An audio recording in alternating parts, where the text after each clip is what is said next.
Early on, Donny Dean fell into the habit of naming his chickens. He is able to identify all 100 of them by name. There is Skipper, Hilda, Ribbon, Maud, and Twix, who was christened during a period of time that Dean and his neighbor were suffering from an addiction to candy bars.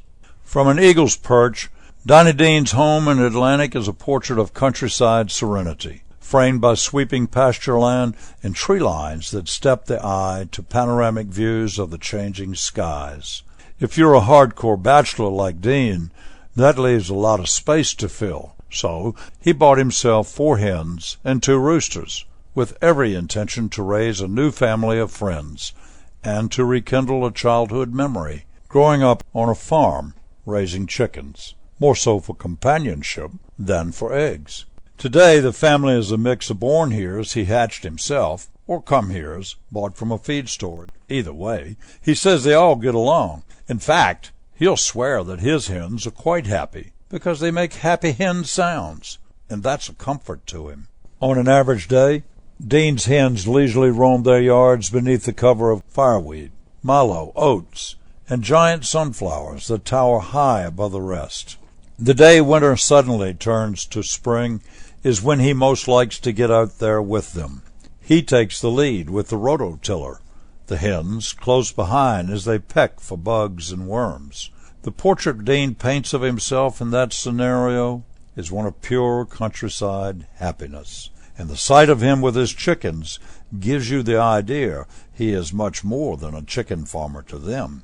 You can tell that by the way he handles young store-bought chicks that come to his farm without their mothers. Whatever the case, Donny is there to provide all the assistance his chickens require. He is a concerned and watchful caretaker.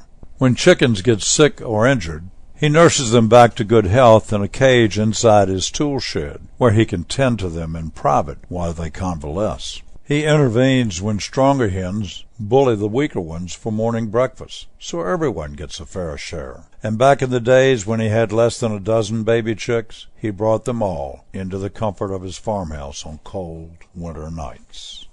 The most compelling part of the Donny Dean story, aside from the obvious love and compassion he has for his chickens, is that his community unofficially provides him with the freedom to raise chickens in his own backyard. Dean's hens look to be blue ribbon winners, and he's frequently asked why he doesn't show at county fairs.